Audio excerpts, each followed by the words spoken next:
Hello, welcome to channel no end pro. मैं हूं संजीव सिंह। पूरी भारत में कोई भी ऐसा पर्सन नहीं होगा जिसने महंगाई को, इन्फ्लेशन को फील नहीं करा होगा। उसी तरह पूरी दुनिया में शायद कोई भी ऐसा कंट्री नहीं होगा जिसने महंगाई को फील नहीं करा। आप प्रोमिनेंट कंट्रीज को भी देख सकते हैं। यहाँ पे कनाडा ने, साउथ अफ्रीका, यूएसए अपने कंट्री के रेपो रेट को 200 point, basic point, 300 basic point तक बढ़ाकर अपने यहाँ के इन्फ्लेशन को टेम करा है। जैसे आप यूएसए को देख सकते हैं, इसने 9.1% हाई लेवल इन्फ्लेशन थी यहाँ, उसको 8.2% तक लाया। उसी तरह इंडिया ने 190 बेस पॉइंट से अपने रेपो रेट को बढ़ाकर 7.8% से 7.4% तक अभी इन्फ्लेशन को लेकर आ रहा है। अगर हम बात देखें तो इंग्लैंड में सिर्फ इन्फ्लेशन के मुद्दे को ही लेकर वहां पे बार बार गवर्नमेंट चेंज हो रही है। और तो इसको हम थोड़ा सा रेपो रेट को समझ लेते हैं कि रेपो रेट क्या होता है।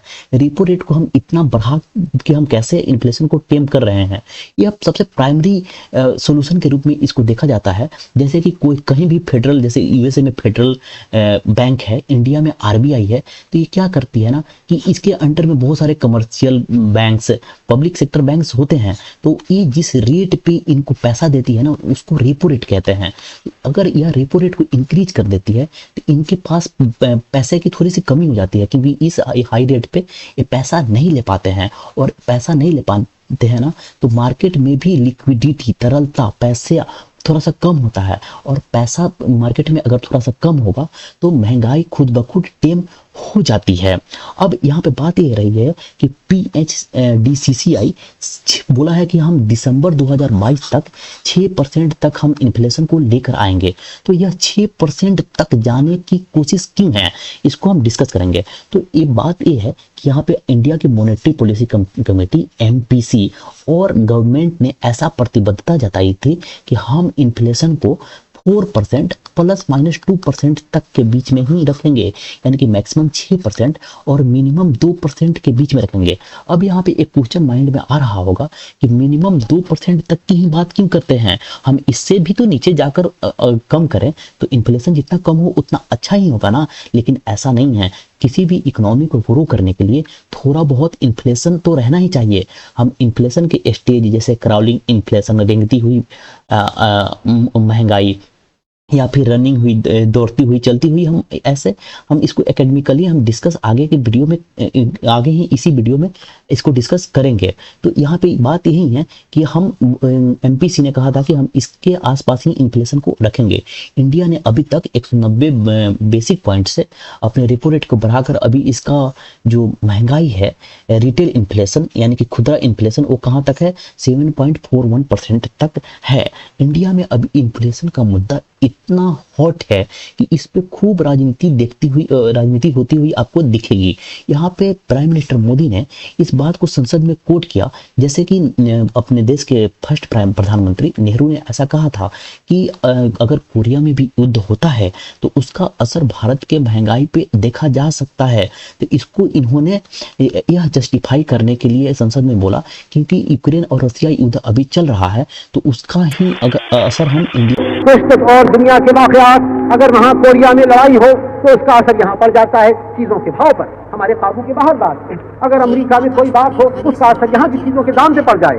लेकिन उसी के साथ ग्लोबलाइजेशन इतना नहीं था, नाम मात्र का भी नहीं था। उस समय नेहरू जी लाल किले से देश को संबोधन करते हुए क्या कह रहे हैं, कभी कभी कोरिया में लड़ाई भी हमें प्रभावित करती है। इसके चलते वस्तुओं की कीमतें बढ़ जाती है। इति नेहरू जी। हम इस वीडियो में इसके पॉलिटिकल एंगल को डिस्कस नहीं करेंगे। आप तो अभी तक समझ ही गए होंगे कि पूरी दुनिया में फैली इस इन्फ्लेशन का सबसे बड़ा कॉज क्या है, कोविड-19 पेंडेमिक और रसिया यूक्रेन वार। अब हम कोविड-19 पेंडेमिक पे तो जाके कुछ कर ही नहीं सकते, लेकिन पूरी दुनिया को रसिया यूक्रेन वार को जितना जल्दी हो सके उसको समाप्ति की ओर ले जाने के लिए कोशिश करनी चाहिए। पूरे वर्ल्ड लीडर्स को कोशिश करनी चाहिए। And India as a prominent member in the present world scenario, इसने बहुत ज़्यादा कोशिश करी है। इसने पिछले दिनों एससीओ समिट हो रही थी समरखंड उज्बेकिस्तान में, तो इसने पुतिन के सामने मोदी ने डायरेक्ट बैठ कर कह दिया कि पुतिन भाई, this is not era of war, यह युद्ध का समय नहीं है। और ऐसा नहीं है कि इंडिया वहां अपने आप को बहुत बड़ा चेहरा के रूप में प्रेजेंट करने की कोशिश कर रहा था, यह बिल्कुल सच्चाई थी। ये अपने कंसर्न को जाहिर कर रहा था, अपनी चिंता को जाहिर कर रहा था, क्योंकि इसने इन्फ्लेशन के लेवल पे बहुत ज्यादा भुगता है। और पुतिन ने भी इस बात को कंसीडर किया कि हाँ, हम दिल्ली के कंसर्न को समझते हैं। और इंडिया ने यहीं पे नहीं रुका, इसने अक्टूबर में, पिछले दिन नवंबर में भी इसने ऑफर दिया दोनों कंट्रीज को कि चलो हम नेगोशिएट करते हैं, दोनों में समझौता कराते हैं। लेकिन क्या है ना कि अक्टूबर में भी और पिछले दिन नवंबर में, कल ही परसों की बात है, कि फिर से जेलेंस्की ने इस ऑफर को ठुकरा दिया कि हम कोई भी पीस टॉक नहीं करने वाले हैं। इनका बहुत ज्यादा जिद्दी चेहरा अब पूरी दुनिया के सामने आ रहा है। यह बिल्कुल दोनों देशों में चल रहे इस युद्ध को समाप्त ही नहीं करना चाहते। और क्या है ना कि आप ये सोच रहे होंगे कि यह युद्ध रुकवाने पे इंडिया फोकस क्यों कर रहा है, तो इसका सीधा सा कारण है Brent crude oil price. Brent crude oil price यानी कि आप देख सकते हैं कि सितंबर 2020 में जो कच्चे तेल का जो दाम था वह लगभग $41 पर बैरल।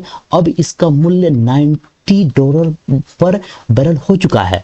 और सीधा सा बात है कि अगर तेल का मूल्य बढ़ेगा ना, तो इसका सबसे ज्यादा इंपैक्ट आपको मेटल प्राइसेस पे, यानी कि जो लोहा है, स्टील है, इसका जो दाम है ना, वो बहुत ज्यादा उसमें उछाल आता है। या मैन्युफैक्चरिंग कॉस्ट है वो बहुत ज्यादा बढ़ता है। और जो कैरिंग कॉस्ट होता है ना, जैसे कोई भी पेट्रोल पे ही गाड़ी चलती है, डीजल पे गाड़ी चलती है, तो ये जो अगर तेल का दाम बढ़ेगा ना, तो इससे क्या है ना कि मैन्युफैक्चरिंग कॉस्ट, कैरिंग कॉस्ट बढ़ेगा। तो इससे क्या है ना कि वस्तुओं के दाम, यहाँ तक कि सब्जी, खाने और पीने की वस्तु के भी दाम इससे बहुत ज़्यादा हाईली इम्पैक्ट होता है।